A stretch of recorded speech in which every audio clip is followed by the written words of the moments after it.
आज की कहानी एक ऐसी जगह के बारे में है जिसके बारे में आपने कभी सुना नहीं होगा, लेकिन सुनना, जानना और देखना जरूरी है। सनातन जगत के लिए ये खोज देवभूमि उत्तराखंड के हल्द्वानी के रामेश्वरम तीर्थ के बारे में है। मैं जानता हूं आपके मन में पहला सवाल यही आया होगा कि तमिलनाडु के रामेश्वरम तीर्थ का भला उत्तराखंड के हल्द्वानी से क्या कनेक्शन। इसी सवाल को उठाने और इसका जवाब देने के लिए हम ये वीडियो बना रहे हैं। इस रहस्य से पर्दा उठने के बाद अब आपका काम है इस जानकारी को सरकार के कानों तक पहुंचाना। नमस्कार, मेरा नाम है विनोद जोशी। देवभूमि उत्तराखंड की धरती शिव और शक्ति की पावन लीला भूमि के रूप में जानी व मानी जाती है, लेकिन फिर भी इस भूमि में धार्मिक एवं आध्यात्मिक महत्व के ऐसे अनगिनत तीर्थ हैं जिन पर जिम्मेवार पक्षों की या तो नजर ही नहीं गई या फिर इस तरफ देखने की उनके द्वारा जरूरत ही नहीं समझी गई। सनातन जगत का ऐसा ही एक पौराणिक तीर्थ है हल्द्वानी के कटघरिया पनियाली से लगे फतेहपुर वन रेंज में स्थित प्राचीन रामेश्वरम तीर्थ। हल्द्वानी नगर का समीपवर्ती तीर्थ होने के बाद भी सरकार और पर्यटन विभाग आज तक इस प्राचीन रामेश्वरम तीर्थ को लेकर पूरी तरह से अनजान है। यहाँ तक कि हल्द्वानी और आसपास रहने वाले अधिकांश सनातनी भी पौराणिक महत्व के इस रमणीक देवस्थल से अनभिज्ञ हैं।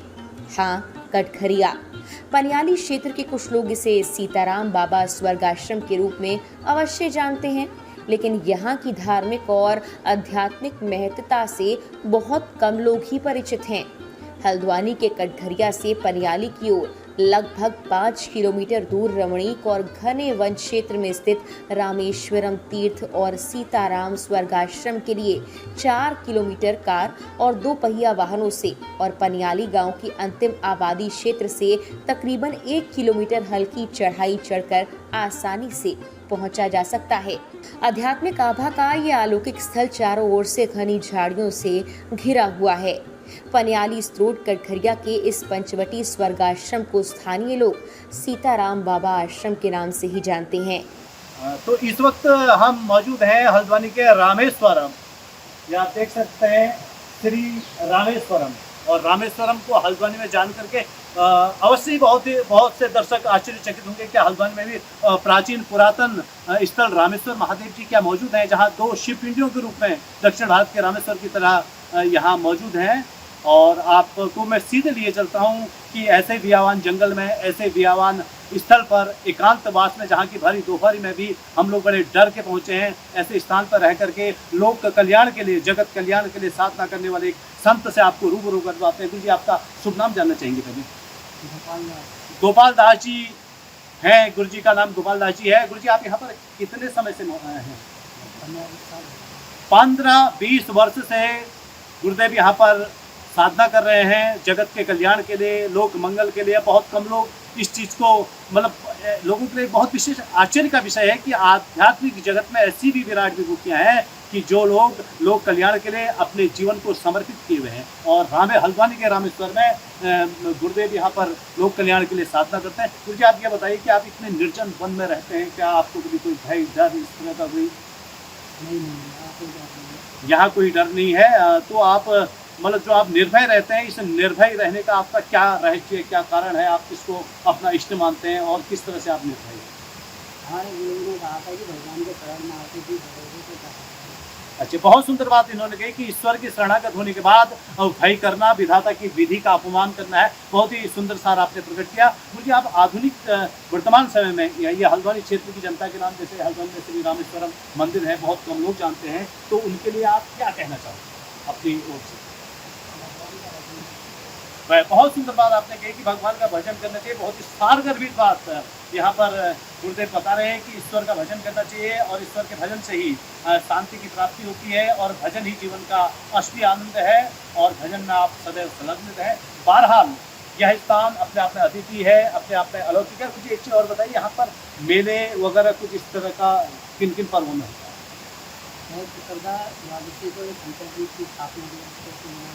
जी, कार्तिक पूर्णिमा को पुराना भंडारा। अच्छा, कार्तिक पूर्णिमा के अवसर पर यहाँ पर भंडारा होता है और कभी अखंड रामायण हवन यज्ञ इत्यादि के ऐसे कार्यक्रम कभी आयोजित होते हैं यहाँ? पहले कहते थे 108 हमारे जो खंड अच्छा, 108 अखंड रामायण के पाठ होते हैं, तो उन जैसे जब 108 अखंड रामायण के पाठों का यहाँ पर आयोजन होता है तो किन किन क्षेत्रों से श्रद्धालु भक्तजन यहाँ आते हैं? अच्छा, स्वयं आप ही जो है वे आप अच्छा, देखिए आप कितनी अद्भुत बात है कि इस रामेश्वर के इस पावन तीर्थ में 108 रामायण का यहाँ पर आयोजन होता है। गुरु जी, कौन से महीने में होता है आपने? कार्तिक।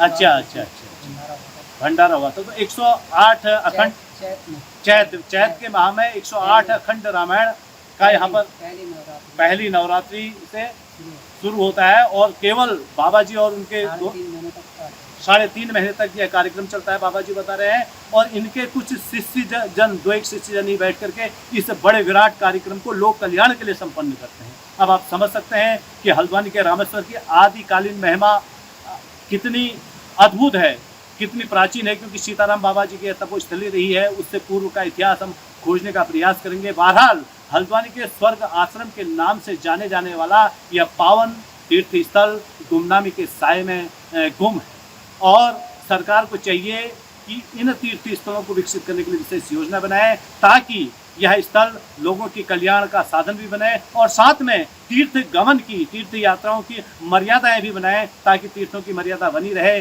तीर्थों की पवित्रता बनी रहे। रामेश्वरम तीर्थ स्थित इस रहस्यमयी आश्रम में साधनारत संत गोपाल दास जी कहते हैं, इस दिव्य स्थल के प्रति स्थानीय लोगों में बहुत ही गहरी आस्था है। दूर दराज क्षेत्रों से भक्तजन यहाँ पहुंचकर मनौती मांगते हैं। विभावन में अकेले साधनारत बाबा गोपाल दास जी महाराज कहते हैं, इस दिव्य रामेश्वरम के चरणों में मांगी गई मन्नत बहुत ही जल्दी फलदायी होती है। अध्यात्म के अलौकिक वातावरण में स्थित यह आश्रम बहुत ही सुंदर और मनभावन है।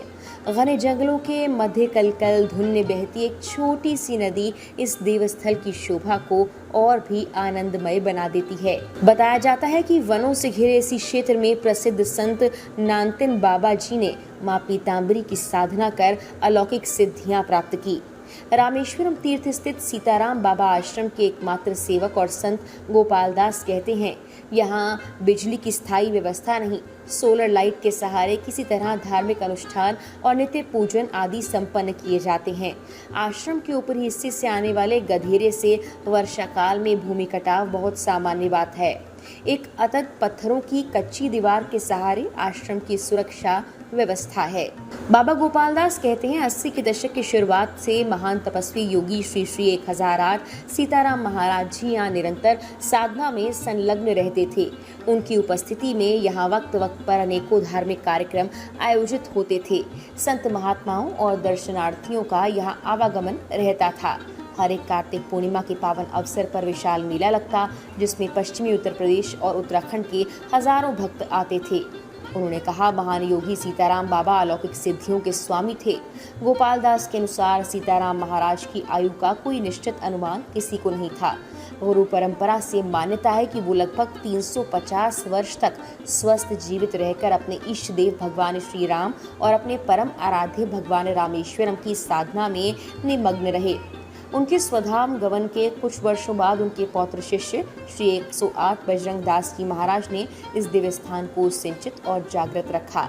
लगभग 2 साल पूर्व उनके बैकुंठवास के बाद वर्तमान में उनके योगी शिष्य श्री गोपाल दास जी महाराज गुरु परंपरा अनुसार आश्रम की मर्यादा और नित्य भजन पूजन और साधना की परंपरा को संभाले हुए हैं। अत्यधिक सरल स्वभाव के धनी बाबा गोपाल दास ने रामेश्वरम तीर्थ स्थित शिवालय में विराजित एक साथ 2 शिव पिंडियों का रहस्य बताते हुए इसे रामेश्वरम तीर्थ को दक्षिण भारत में समुद्र तट पर भगवान श्री राम द्वारा स्थापित रामायणकालीन रामेश्वरम से जोड़ा और कहा कि वहीं की तरह यहाँ भी एक साथ 2 दिव्य शिव पिंडियां सदियों से पूजित हैं, जिनके दर्शन मात्र से भगवान राम और महादेव की एक साथ कृपा पड़ती है।